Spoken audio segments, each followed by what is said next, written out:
All right, well, thank you all for joining us for tonight's event. My name's Emily. I'm one of the events hosts here at Powell's. Before we begin, I want to encourage you to check out our lineup of upcoming virtual events. Visit our website at powells.com. In the coming weeks, we're looking forward to welcoming Mario Livio on July 8th and Julia Alvarez on July 9th, among others. Please remember to follow us on Twitter, Facebook, and Instagram. As well, if you haven't already done so, you may sign up for our weekly events email at powells.com. Tonight, we're honored to welcome Paige McKenzie and Nancy Ohlin in conversation with Latimer. Paige McKenzie is a New York Times bestselling author, YouTuber, actor, influencer, creator, artist, and producer. That's quite a list you've got there. Her first book series, The Haunting of Sunshine Girl, was on the New York Times bestseller list for over a month. Nancy Ohlin has written, ghostwritten, or collaborated on over 100 fiction and nonfiction books for children, teens, and adults, including her YA novels Consent, Beauty, and Always Forever. Latimer is a fantasy writer from Victoria, BC. Her latest novel, Witches of Ash and Ruin, was released earlier this year. In the magical novel Bewitched, the new girl and secret witch Iris just wants to get through her first day of school without a panic attack. The last thing she expects is to be taken in by a coven of 3 witches, soft-spoken Greta, thoughtful and musical Ridley, and fiery and spirited Binks. They may be the first witches Iris has met in real life, but their coven is not alone in their small northwestern town. With an inclusive cast of teen witches who leap off the page with style, attitude, and charm, Bewitched is perfect for fans of Buffy the Vampire Slayer and Clueless alike. This evening's event will also include a Q&A. Please use the Q&A bottom at the bottom of your screen if you'd like to ask a question. As well, if someone has typed a question you'd also like to know the answer to, you can upvote that question, make sure it gets answered. Perhaps most importantly, please consider supporting Paige McKenzie, Nancy Ohlin, and Powell's by purchasing a copy of Bewitched. A link to buy the book was included in your registration email, and I'll share it in the chat a few times this evening as well. Now, please welcome the authors. Yay, thank you for that beautiful introduction. I'm very, very excited to be here with Nancy and Paige. Congratulations, you guys, first of all. It's very exciting that your book came out today. How are you guys feeling? Excited? Yes. Yes. Did you spend most of today just like freaking out? Yeah, and we were like texting and emailing each other going, oh my God, it's our book birthday. So yes, it's been a great day. It's so fun to have like each other to like vibe off of when you have this like big thing happening that you can like just text each other and shout. It's like we're like book sisters, you know? Exactly. Oh, that's awesome. So speaking of awesome things, can you tell us, well, we already got a little bit of an introduction about the book. So is there something you can tell us about the book that maybe not everybody knows? Maybe your favorite scene from the book. Well, the description that Emily read was spot on. I guess panning out wider, the world that we're talking about is the contemporary world, and witchcraft is illegal. And so there are witches out there, but they don't really know about each other. And there's not like a place where you can learn how to witch. And so all these sort of disparate witches out there have been making up their own system as they go along. You know, they've been relying on just like old stories and folk tales. One of our characters relies on Pokemon. She's super into the Pokemon, and she's made up a whole magic system based on Pokemon. And so they've all been isolated. And finally in this high school, they find each other. So there's one coven, we call it the good coven, and the other coven we call the bad coven. And they're constantly like pranking each other and making each other's clothes smell through spells and like fun stuff. But then things get really serious. One, because there's a new president who's super, super anti-witch. And so the anti-witchcraft laws are getting more serious. A hate group against witches forms and starts threatening violence against witches. And then a fellow witch at their high school dies, a sister witch. And so she, once she dies, the two covens who hate each other have to come together and figure out how to solve her murder. That is just an awesome description. Like all of that made me want to read it again, and I've already read it. So, so speaking of amazing witchiness, it really seems like witches are having a moment in YA, which is really exciting to me. What is it about witches and witchcraft in particular that drew you guys to the subject? I know in one of your interviews, you said that you kind of were like going back and forth on Skype or what have you about this, and you had already settled on witches before figuring out anything else. So can you tell us a little bit about the process of that?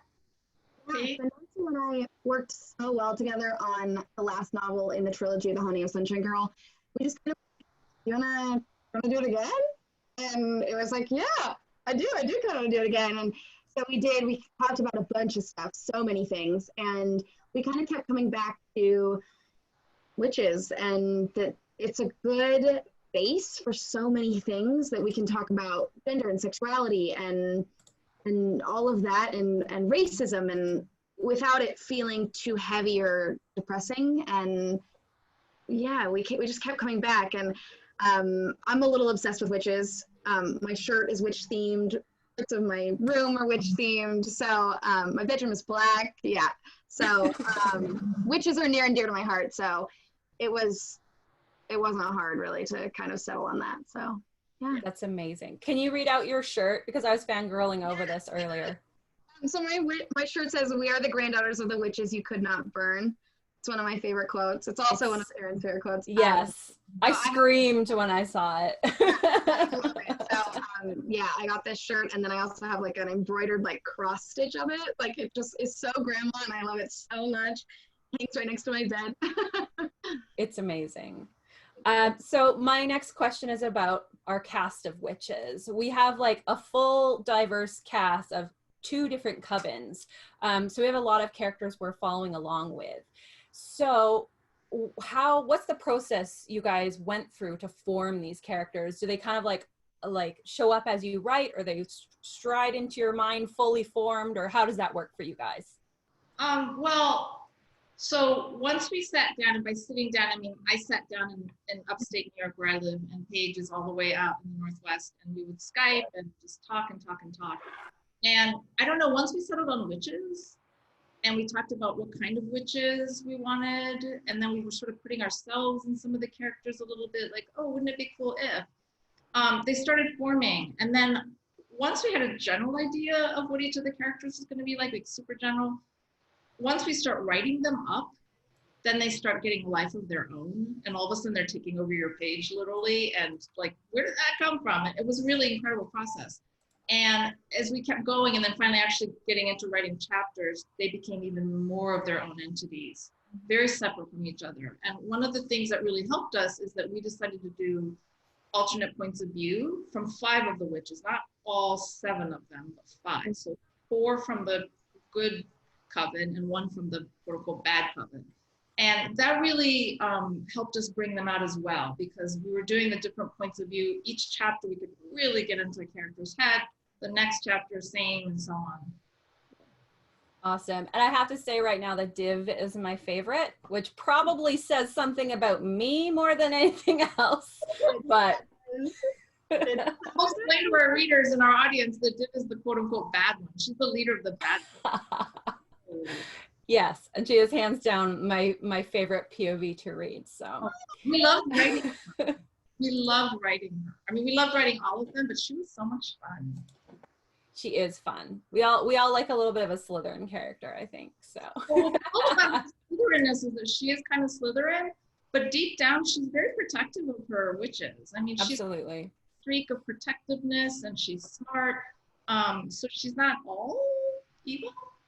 Heart of gold, Slytherin with a heart of gold, which is the characters we all love. So. So speaking of multiple point of views, can you tell us a little bit about what that was like? Was it kind of like difficult to follow along? Did you have to plot it out intensely, or did it kind of just happen as you were writing?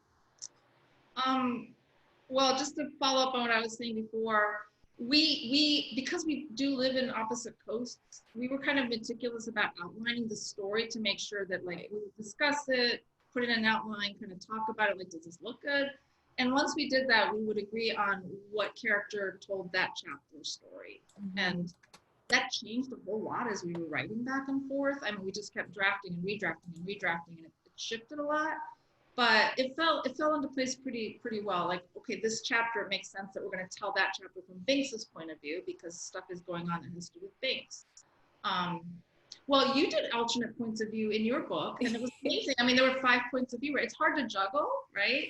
Yes, very much. Yeah, that's why like one of these questions that I'm like, also tell me your secrets. How did you do it? I mean, each chapter we would just really literally get into that character's head and live there. Mhm. In fact, Mhm. my family will tell you that, like, whenever Paige and I are working on a particular chapter from a particular character's point of view, like say Binks, I would walk around the house talking in her voice. My husband would be like, "What are you doing?" But that's how we would really immerse ourselves in that character. And while we were writing Binks's chapter, I would live Binks for days and days and not pay attention to anything else. And that really helps to live that character, I think. Okay, that's amazing. So you're actually talking about like literally getting into the head of the character and like your method acting Yeah. your characters. That's amazing. Paige, were you walking around the house doing that too, or am I the only crazy one? It was. We're weirdos. Well, nothing else is going to be good enough, and I'm going to have to fully assume the identity of every character I write from now on. So this is your guys' fault. Okay, so my next question is actually about the bond between the coven, in particular the coven, but we also talked a little bit about the fact that Div is like fiercely loyal. She's like going to go to bat for her girls. So it's really nice, it's refreshing to see like a girl power story, basically, where the friendships and the relationships are such a strong, integral part of the story. So do you guys have any influences when you were writing this? Do you have any like particular books or TVs or movies or anything that inspired you? Even just strong women that you took inspiration from?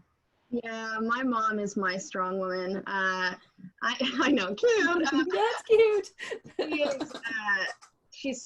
She raised me to be a very fierce individual. So I think that was from the get-go. And then some novels in general that have a fierce, I love anything that doesn't need to have a love triangle to make it. I'm not saying that's bad. That's totally happened in my novels. Like I'm not against it, but it definitely is refreshing to write something that doesn't need necessarily to have a love triangle.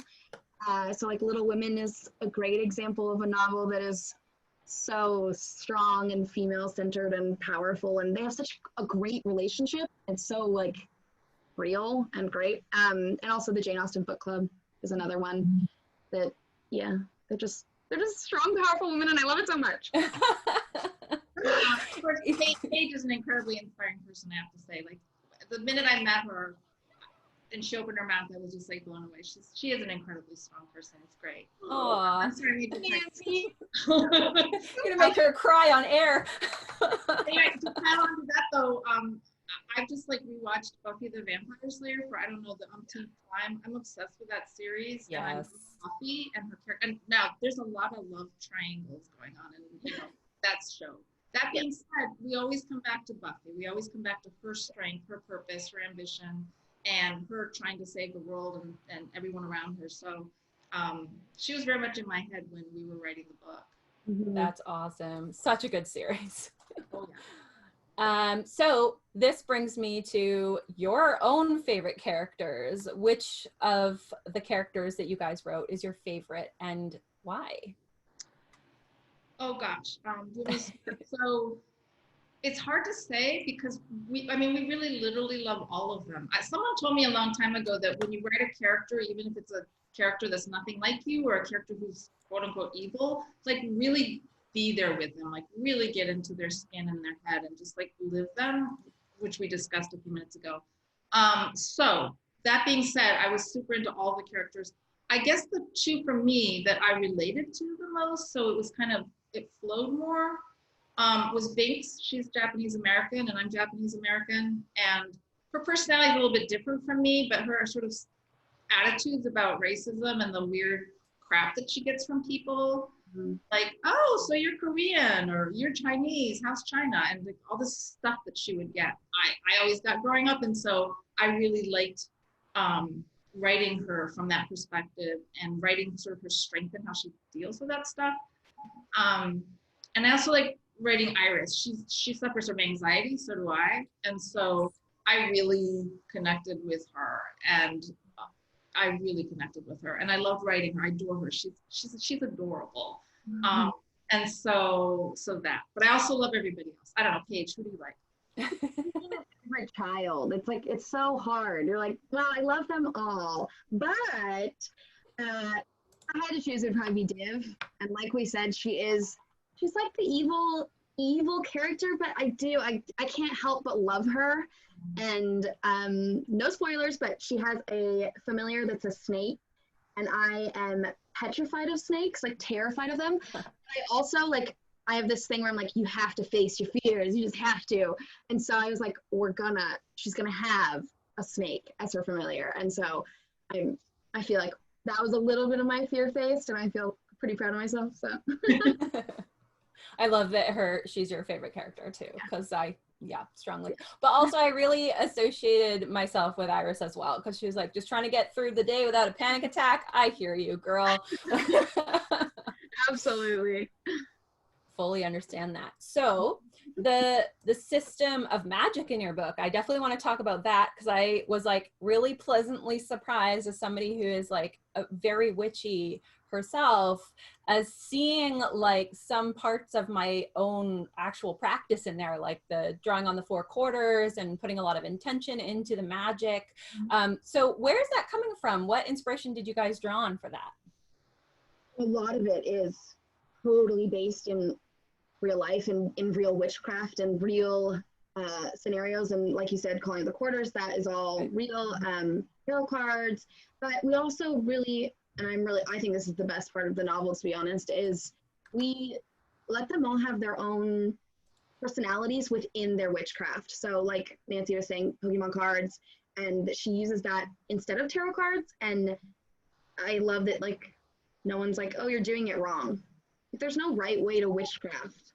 You can do it however you want. You can do it day to day. You can do it once a week. You can be like, I'm a witch on Tuesdays, the first of every month. Like, there's no rules. And so I feel like that really translated well. And I'm really proud of us. I think we did a good job with that. And then I like that it is sort of based in reality, and it's powerful. Well, the premise of the book too is that witchcraft has been illegal for like 150 some years. And so there was this power witch, this amazing witch named Calixta, way back then, who created this big magic manual with spells and potions and all these like wise things.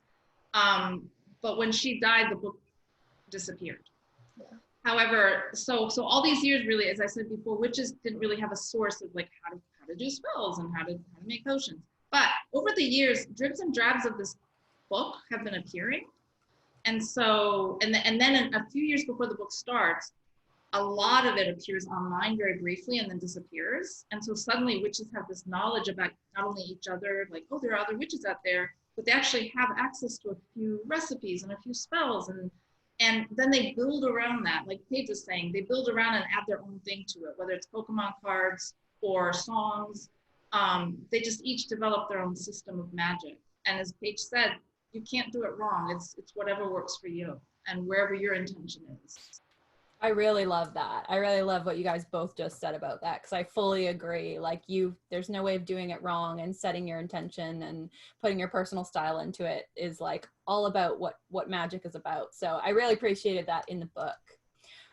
So speaking of real life things translating into literature, something I noticed with, witchcraft, seeing like a rise of witchcraft, especially in YA, is I feel like part of the reason YA has kind of welcomed it with open arms is because it's really a place where you can explore different marginalizations and different identities, and also talk about fighting that prejudice and that intolerance in different ways. So did you, and especially, with everything going on right now, and I definitely saw parallels of that in your guys' book. So did you kind of mean to tap into everything going on now, or was that something that kind of just happened organically?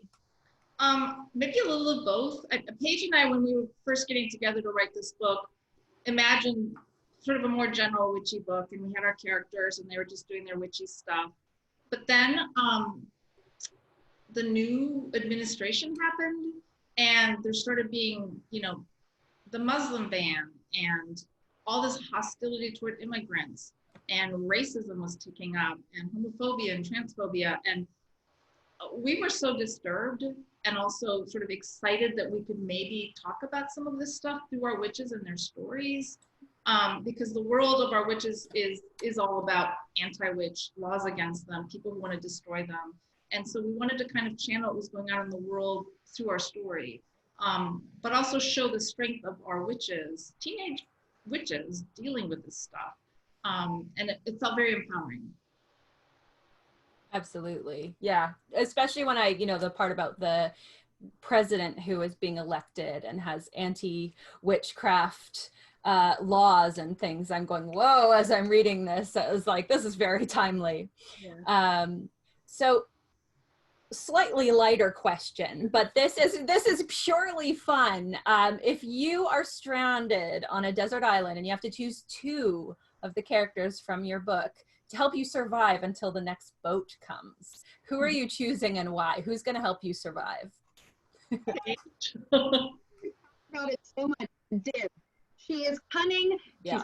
She's smart. She'd get us off the island. We don't need no one else. Like that's it. It's Div. Just Div. Yeah. It's just Div. So on the other side of the island where I'm stranded, I think I might have Greta, because Greta is super good with nature and plants and flowers, and she can concoct anything out of anything, and so she's probably super good for that. The other person I thought it was Ridley, because Ridley her strength is transformation. Mm-hmm. So I figured she could like take rocks and turn them into food, or or a boat. I think or a boat, or a plane. So I figured that. So you and your crew are staying away from Paige and Div on the other side of the island. You're like, no way, don't go over there. And we might all like stand each other in the middle and go, hey, and then we could figure out a solution together of how to get off. Right. Sounds like a TV show. I'm sorry, this does. We should have a TV show. Your next book, the sequel, right? Survival style, but with witches. That's a pitch. Someone writes that. So that kind of actually does bring me to my next question, which I will admit is a little bit selfish. I would like to know if there's a sequel, and a little bit about that ending too, because I'm pretty sure I went, what? So how much plotting went into that ending, and what reactions are you having from readers? And also, this is a 3-part question, and please tell me there's a sequel. There is a sequel. We are working hard on it now. It's so much fun and so crazy writing this second book. It's great. And it's also great because we didn't want to leave our witches behind. The sad thing for me whenever I write a book is like I don't want to say goodbye to my characters. Right. So now we get to live with them a lot longer. So we thought of the ending. We had a lot of different ideas about the ending, but the one that worked out, which I won't explain because that would be a super big spoiler, that was the one we finally settled on. It made sense to us, and it kind of made everything dovetail. All the different streams that were going on in the book with the murder and the hate group and some other elements, it all kind of came together. But there's a lot also unexplained. So we have had reactions from readers anywhere from like, oh my God, I have to read the next book now. Like, is the next book out now? To just people being mad. Like, how dare you? Like, come on, explain what happened. How dare you?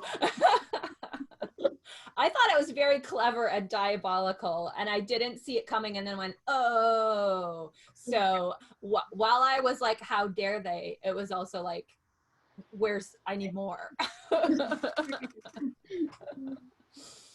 So we're just coming up on 5:30. Do we want to do a reading? And I know that you said you were going to do both a little bit of a reading from both of you. Yeah, you want to read? You go first because I think you're reading from the prologue, and then I'm going to go right from there into chapter 1 a little bit, so really give you guys a flavor for the story. Ooh, awesome. Absolutely. All right, so this is the prologue. September 2017. She hadn't expected the end to come so soon. After all, her scrying mirror had told her that she would live to be 100, a silver-haired old lady with a dozen pampered rescue dogs and a closet full of Chanel. She wasn't even 16 yet. Her birthday was next month. She knew that her parents had planned a party for her at the country club, a live band, a photo booth, goodie bags full of Lush bath bombs and Tiffany's trinkets, her cousin Nell flying in from London. The works. Why had she been brought here? Was this a random act of evil? It wasn't related to what she'd found in his car, was it? Whatever the case, her instincts told her that she should get the hex out, that it was her only hope. Unless help was on the way? But that was a long shot. She couldn't count on that. Straining against the ropes, the knots were like cement.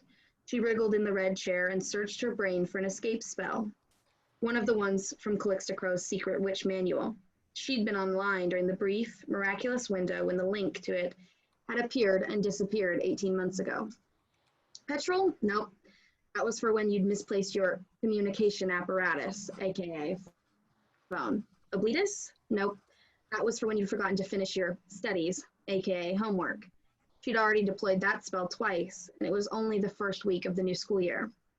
Honestly, she hadn't really advanced beyond day-to-day essentials. She hadn't even known for sure about her witchness until Calixta's manual. In fact, maybe her scrying skills weren't as far along as she thought. Maybe designer clothes and rescue dogs were not in her future. Plus, she'd bought that mirror at Target. What about that shape-altering spell, Amito? That could make you dispense with the discomfort and indignity of a corset, i.e. drop a dress size. She had almost mastered it, not to lose weight or look skinnier, since she believed in body positivity, but for disguise purposes, should the need arise. She could try to tweak it for her current predicament and wriggle out of her bonds. Suddenly, the woman appeared at her side, quiet as a mouse. She was carrying a silver tray with a tea set on it. She placed it on an antique table next to the red chair. The cup, saucer, and pot were antique, bone white with an intricate floral design. These flowers are called angel's trumpets. Are you familiar with them? The woman asked pleasantly. She shook her head, confused, weary. What was her captor up to now? They're a marvelous addition to any garden, as long as they receive the proper amount of afternoon sun, of course. And see these? These are doll's eyes. The woman pointed to clusters of tiny black dots that flecked the rim of the cup. Doll's eyes? What the hex? The girl squinted. Ew, the dots did look like little eyeballs. Shall I be mother? What? The woman tipped the pot over the cup, releasing a thin ribbon of steaming tea. She added a generous dollop of honey and stirred. The silver spoon made a smooth, tinkling noise against the porcelain. The tinkling stopped, and the woman lifted the cup and touched it to the girl's lips. The girl froze. It's happening. She had seen the poison tea move in horror movies. No! She squeezed her mouth shut and turned away. She thought she turned away, but the geometry of the room had shifted like a kaleidoscope, because now the woman was behind her, in front of her, and the girl was drinking the tea, almost willingly. It was pooling inside her mouth and trickling down her throat. It had a warm, green, slightly bittersweet taste that was masked only slightly by the honey, lavender honey, her favorite. No! She jerked back from the cup, spit out her tea, and twisted the other way in the red chair. But the kaleidoscope shifted again, and the woman was right there, feeding her more tea. Good girl, she purred. No, no, no. I brewed the petals and stems along with the leaves. Delicious, isn't it? No. Yes. She closed her eyes. The tea was delicious. A lovely fuzziness was starting to settle in, as though she'd been sunbathing all afternoon by the pool, listening to music and the distant hum of a lawnmower, the glossy magazine splayed across her stomach, her familiar nearby, protecting her even in his sleep. Adele was singing to her through her earbuds. Because there's a side to you I never knew, never knew. She smiled, feeling the sun on her face. Because I heard it screaming out your name, your name. A shadow moved in the window, another person. The woman had been talking to him earlier. His name was Mark, or Matt, or... The kaleidoscope shifted one last time. A cat brushed up against her, purring. Then there was no more.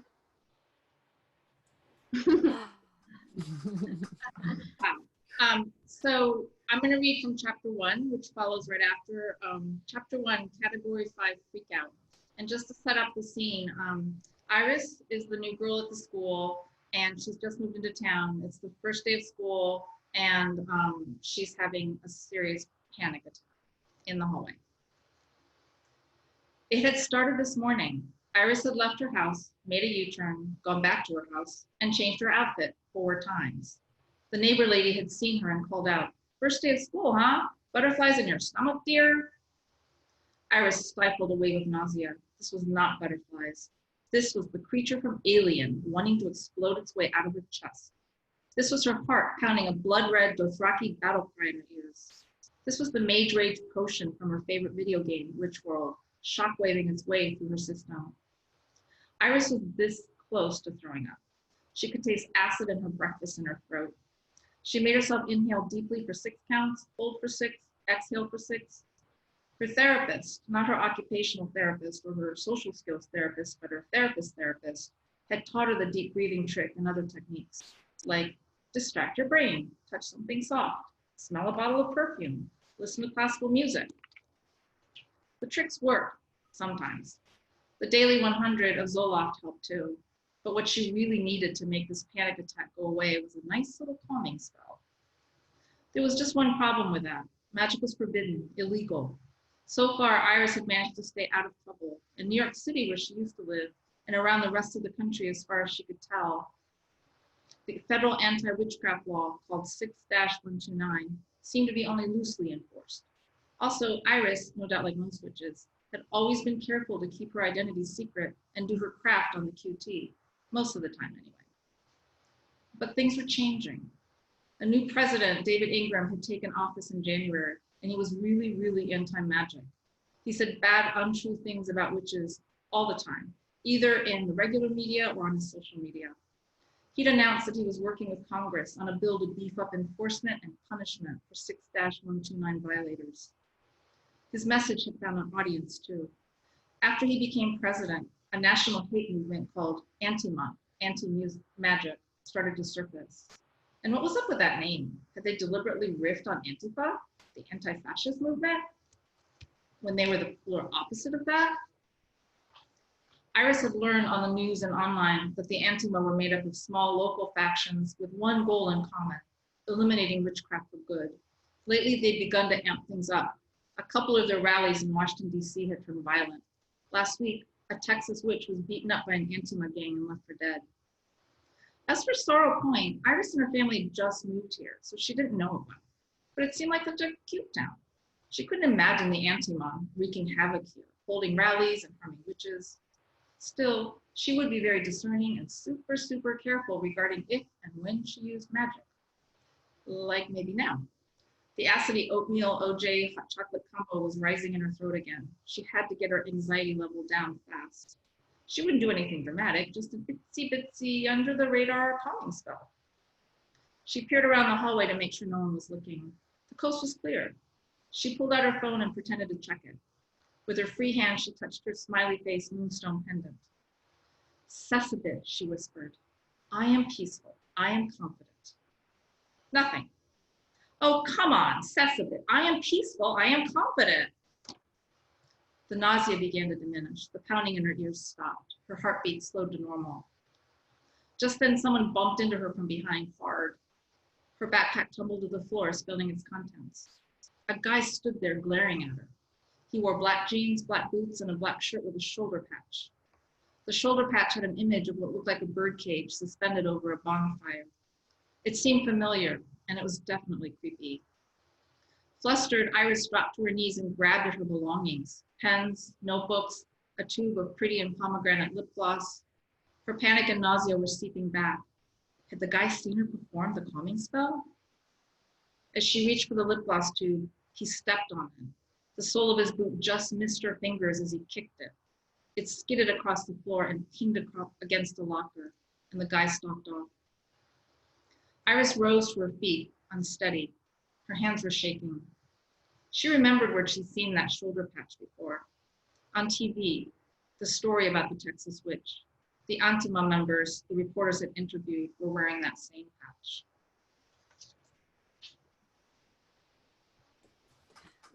Very suspenseful. Also, I want that calming spell. I'm not gonna lie. That would be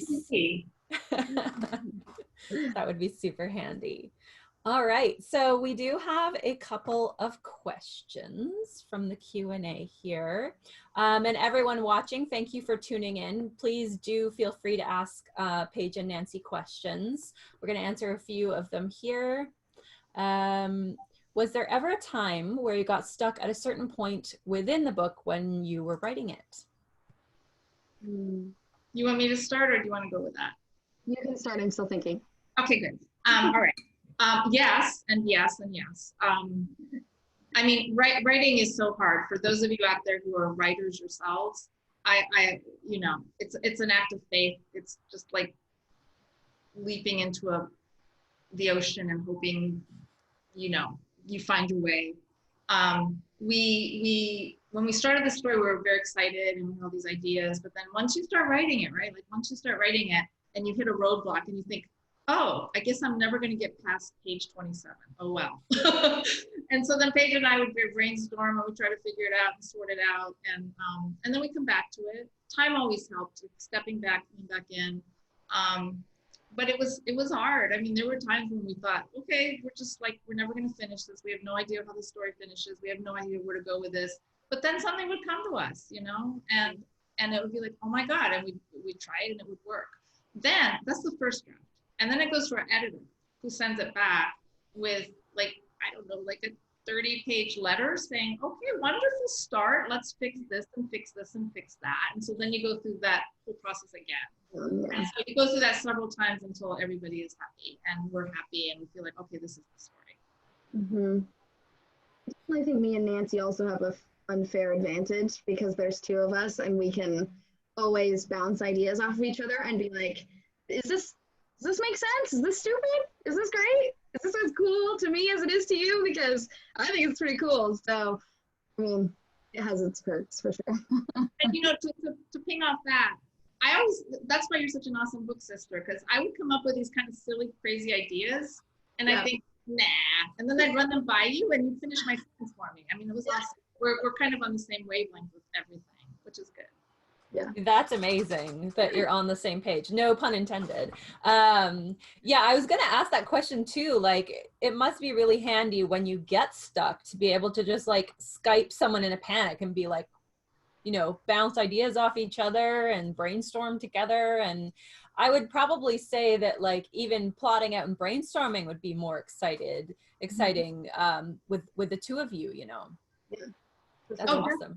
Definitely, it is. And the other thing too, when I would have my like loss of faith in the book and myself, and even in Paige, I would just think, okay, we're never going to solve this problem. Like, we're never going to solve it. And I'd email her, call her, text her, whatever, and say, we have this problem on page 49 and it's never going to get solved. Mm-hmm. And then Paige would just like say, well, what about XYZ? And I'd be like, oh yeah. And so it really does help to get out of your own head and have someone. Getting out of your own way is 90% of it, honestly. Yeah. Not you, I mean everyone. Just Nancy. That's amazing. So we've got another one. We got lots actually. Keep them coming, you guys. This is awesome. What is your advice to someone who is starting to write their first novel and has no idea what they're doing? Oh, well, my advice, and Paige, I'm sure you have a lot of advice too. I don't know what that means, that you have no idea what you're doing, but I'm sure you do, because something is driving you to tell that story. I mean, there's something in you that wants to sit down and tell that story. And I mean, some obvious things, read a lot, just read a lot. I just find that just the more I read, the more that stuff becomes part of my infrastructure. And so it becomes more natural for me to plot out stories or come up with characters. Obviously, there's a ton of great websites out there with a lot of really great advice about writing, and I'll try to share some of them later on. And just keep doing it. And it also really helps to be in either a writing group or have a writing buddy. It's kind of like Paige and me, but people who do different projects. Yeah. And they're able to like come to a circle, like a writing circle, a writing group, or just a writing buddy, and just bounce things off each other. You share chapters and they say, wow, you should really do this, that. That's my advice, is basically just have faith in it. Because as I said, even published authors like us are constantly doubting ourselves and thinking, we don't know how to do this. And so you just have to stick with it and believe in your story and keep going with it. It won't be perfect, but it'll be good. It'll be your story. Awesome. I was gonna say, awesome answer. So another one is, when you were in the writing process, did you prefer using a computer or paper? What helped you become organized and stay focused? Oh, I have an answer for that, but Paige, you answer first because I'm dominating. No, it's okay. I was just going to say, for us, we had to use computer. We had to use Google Docs where we could both see it at the same time or something like that. So we rarely wrote things down. Sometimes we, like if I had an idea in the middle of the night, I wasn't going to be like, hey, Nancy, how's it going? I know it's, 3 a.m. where you are, but let me just tell you something. Because we do live on different coasts. So a lot of it, yeah, we had to basically like screen share the whole time. So, yeah. And to add to that, so yes, we mostly worked on computer, but somewhere during that process, I discovered something weird about myself. And I think I sent a photo of this to Paige when I was doing it. I found that if I took a massive piece of my daughter's drawing paper and I put my characters in the middle and started writing and then doing arrows and drawings and like doing this crazy big drawing / map / chart / whatever, it actually really helped me organize it and organize our plot in a way that I couldn't with like a linear computer process with writing. I really liked having a pencil in my hand or crayons or whatever I was using, making these crazy drawings, and it truly looked insane. And so I remember sending it to Paige and going, yeah, this is where I'm at. But it really helped because it uses a different part of your brain, I think, to be off of a computer. And even now, I do that quite a bit with writing and with other things where I just find that rather than typing it out, I have a notebook or piece of paper and I write it out and I make drawings. My daughter's an amazing artist and she does stories and she tends to do a lot of them by hand in her notebooks. And it is a different creative process and it's amazing. That's amazing what you said about the paper. I'm gonna like immediately run out and get giant drawing paper now. Okay. Spread it across a table or a floor and just go with it. It's to me, it's the equivalent of like, when you're sitting in your desk and you're stuck. Someone once said, just move. Like go sit in the couch. Go face a different direction. Like it just jostles something in your brain. And I find the same thing with switching to like drawing on a massive piece of paper. Just it takes you out of your head and it's a different process. Absolutely. Like you're doing something else. You're using part of your body and brain at the same time. So Right. Exactly. Right. And it's almost like even if you're doing these, mad charts with squiggles and lines and you feel a bit like, the guy from Beautiful Mind, it's still like it's like a different like art form almost. So yeah, I really like that idea.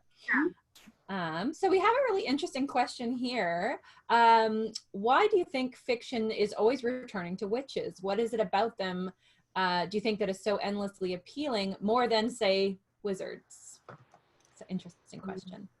So witches in terms of female versus wizards in terms of male, or what's the difference?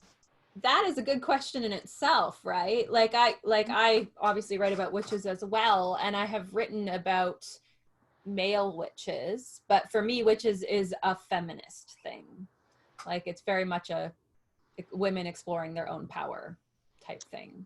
Absolutely. I mean, for me, I think that we keep returning to witches as writers and creators because they're endlessly fascinating. First of all, they're real. And they're historical. We have an incredible rich history, a tragic history, a deep and interesting history about witches all over the world to draw on. And also, they do magic. I mean, magic is not only awesome and fascinating because you can explore it from all different angles, but as a writer, it's like a hack almost. Like with magic, you can accomplish things in stories with characters and plots that you can't do without magic. So it can really drive your story into wonderful places that you can't do in a world without magic. Absolutely. Yeah. Paige, with your witch shirt up there, do you have any thoughts on on why are we finding witches so fascinating?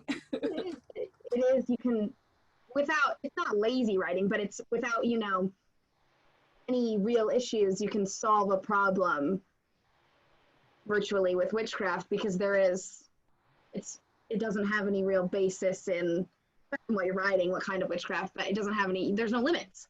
So you can kind of do what you want. It's kind of the magical thing with writing anyways, is you can do what you want. So and to very also true. Back to the point about witches versus wizards, one thing that Paige and I did in Bewitch is we did actually want to sort of explore gender identity. We have a character, we have a witch who's a trans girl, and creating that character, we kind of wanted to explore like, well, do you have to be a cis female to be a witch?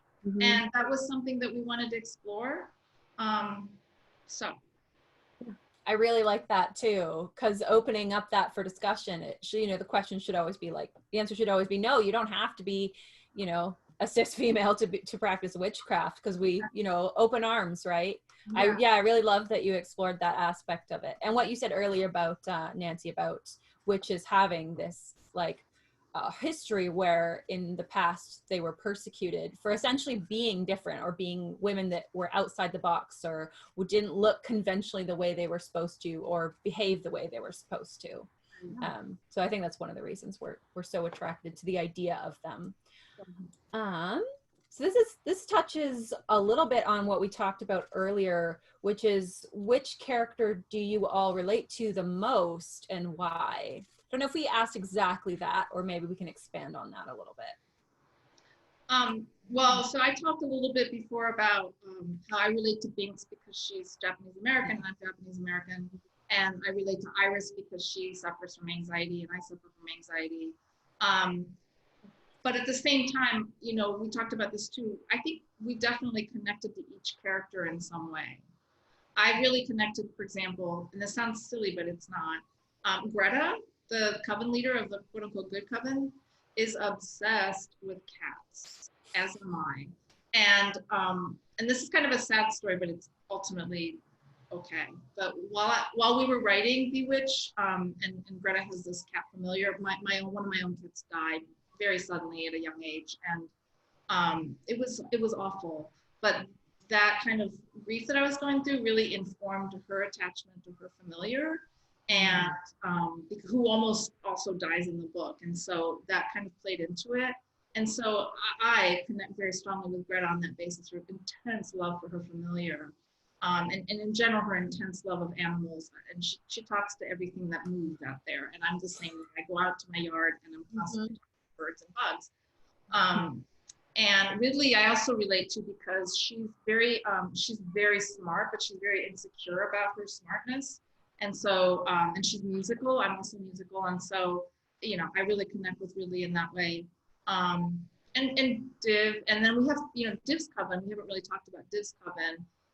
She's got two girls, Aisha and Mira. And we don't tell the story from their points of view because we thought if we had 7 points of view in the book, like our editor would fire us. And so we started it. We did, I know. And so, there's aspects of those girls too that we kind of relate to. But mostly for me, it's the ones I mentioned. I don't Paige. Right. I think we put a little piece of ourselves, each of us. So there's 2 of us in every single piece of each of our witches, and then there's their own things, their own weird quirks and stuff that they have, and I think they're so real to us, and hopefully when you read the novel they seem really real to you too, because it is so based in our reality. So yeah. Awesome. So here's a good one, very interesting, back to the subject of co-writing. Were there times when you guys were co-writing where you would butt heads on a plot detail? And if so, how did you work that out? Did we butt heads? I don't know. It's creepy how well we work together. It's probably not normal. I mean, I'm trying to remember. I think that the reason I don't remember is because there was nothing big enough that made us really, I mean, there may have been little things that we went back and forth on where I'd say, how about this? And you'd be like, oh, well, that was a thing. I mean, but that's normal. It was like we were just compromising back and forth. Yeah, I don't think there was anything big, or maybe you just let me get my way. I don't know. But no, it was a surprisingly easy process. It was. And I know it's not always like that, and it doesn't always have to be like that. I have friends who are co-writers on projects that just like don't speak to each other for months, and then they come back together, and that's fine too. It's what it is. It's great that you guys click so well, because like that would be, I would assume, a huge part of being co-writers, not only being plot wise on the same page, but just like as a person. Yeah, fundamentally, yeah. So we do have one question for Paige. Which was more exciting, this novel or the Haunting of Sunshine Girl series? And will you go back to those books and add another to the series? Oh man, okay. At this point, there will be no more The Haunting of Sunshine Girl novels. I don't want to break anyone's heart, but there are 3 of them. It is a trilogy, and right now, Bewitch is so what I'm focused on that, yeah. And we are writing a second Bewitch, so that's really exciting. I think, oh, that's like choosing between your children. I think this was more personal for me. I feel like and yes, I created the character of Sunshine Girl. I've played her on YouTube for 10 years. I should feel more personal to that, but this is different. It's special, and I feel like our characters came out of our brains in such a way that it was like giving birth to our own children. Whereas Sunshine, I feel like it was just me being a dork. Writing my own, like, I don't know. It just is, I don't know. Does that make sense? Absolutely. So would you say this is more like, because you said it was more like personal for you. How was it, how did it differ in the process of actually writing it down then, essentially, writing the plot and the narrative? I mean, it's fairly similar. The only thing, I mean, the really big difference is Sunshine, especially the first novel, The Haunting of Sunshine Girl, was pretty much a fairly reiteration of the first 50 videos on YouTube. So it wasn't, I didn't have to come about with something completely fresh and new. Whereas Bewitch was not a YouTube channel, didn't have any background. We came up with everything ourselves. And you get to collaborate. Yeah. With someone you really click with on the book. So the other thing that was fun to add to that is that we got to not just create our characters, but their families. Each of our main witches has a family situation that's interesting and different. And so the parents and siblings are also characters. And we love doing that because we can really get deep into each character by showing interactions with family members. Absolutely. And we got to see backstory for them as well, and their interactions with their siblings. Iris in particular had when she, okay, no spoilers, but you see interactions with her sisters where you're like, oh, interesting. Which I really appreciated, because so much of the time YA characters have their families like bumped off, right? Or they're just not there, or they're terrible parents. So it was really cool to actually see your guys' families. So your guys' characters' families. I mean, it is a piece of our, I feel like we both did, a large majority is literally pieces of our own family, and even names. Some of the teacher names are directly from my days in high school. Greta is actually named after a member of my family. Like, it's totally, she's watching right now. Hi, Greta. So it is just so personal, and like the cats were loosely based on Nancy's cats, and I mean, like it was really personal. So that's awesome. Have you had anyone recognize themselves? I mean, other than the people that you like told were in the book? Yeah, not yet, but I have a feeling it might happen. Interesting. Yeah, and we're still working on the second book, the sequel, so we'll have to put some people in there. Yeah, more people. See if you get some emails like, hey, I was reading your book. See, I mentioned. So this is a really fun question. If each one of you were to have a familiar, what would it be and why? Paige? My familiar is my dog Pongo. He is he's right there. I'll just get him. Hold on.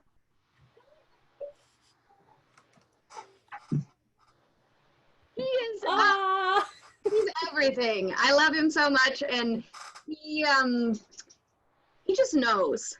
You know how some animals just know? He knows when it's time to like comfort or hang out or just be chill. Like he's been under this desk the whole time, hanging out, not causing any problems, doesn't need any treats or anything. So he's everything.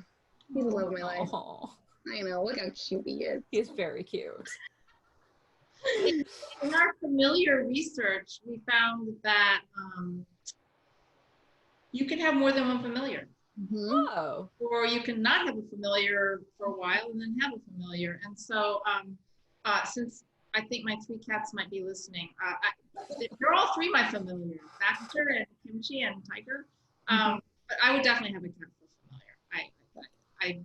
I just love cats, and I really vibe with them. And I've had cats all my life, and I feel like, I feel like they are the three of them are my familiar. And the story of Greta and her familiar, and the fact that what you were going through with your cat at the time, like that makes that character and her bond with her familiar like so much more special even. Yeah. So that's amazing. Yeah. Yeah, my familiar would also be a cat. I had to put her downstairs because I knew she would proceed to yell at me through this entire panel because she thinks dinner time is all the time. But her name is Muse, which I think is hilarious because she has been like the least inspiring animal ever because she just walks across my keyboard and destroys things. I thought you meant M-E-W-S. No, M-U-S-E, yeah. I thought she would be my muse. I was mistaken. It didn't work out now. Trying, somebody else for a muse. So. Some people saying hello to Pongo in the comments. We just have a few minutes before we wrap up, but we have a couple of comments. Clarabelle says, witches are undefeated. Totally agree. Yes. Absolutely true. Tessa's saying she's excited for the sequel. Me too. Girl, me too. Awesome. So, we got a couple of minutes so we can work in that question about the coven. So if you guys could put together a coven of women, anyone alive or dead, who would it be? Yeah, so I actually thought about this question for a hot second. I was like, let me really come up with something. And it was so random, the people that came to my mind. I came up with Jane Goodall, Maya Angelou, and Frida Kahlo. And I was like, that would just be the coolest coven of all time. Yeah. And I was like, maybe that's too much. Like, maybe that's too maybe we should not say that. But I said it, so it happened. Do it, yeah. I feel like we would all just be nature witches hanging out together and chilling in the woods, and it would be magical, and everyone would be jealous of our coven. That sounds amazing. That sounds amazing. And Nancy. Yeah. That's amazing. I was thinking of that question too, and as I said, I'm a little obsessed with Joss Whedon, and so he would not. He's not welcome to my coven, but Buffy would. With Willow and Tara. I mean, not yes. And all those characters, and also the sequel to Buffy, Angel. There's a character in it named Fred who I adore, so I want her in my coven. And then the show Firefly, Zoe would be amazing. She's a real warrior woman. And Paige, me, my daughter, and Ruth Bader Ginsburg. Wow, excellent choices. So casual. Yeah, I was about to say very casual. She gets an invite to the coven as well. It's all like characters like Buffy and Firefly, and then Ruth Bader Ginsburg. In there real fast. That is fantastic. Well, we're coming up on our last couple minutes. Thank you so much, guys. You were amazing. And now we have an outro from Powell's. Yes. Thank you guys so much for being here. It was amazing. It was a pleasure to host you, and thank you so much. And to welcome all of you, I just want to remind you, you can buy a copy of the book online, and we do have signed book plates. So if you order your copy now, you get a signed book. We look forward to seeing you at another event soon, and take care.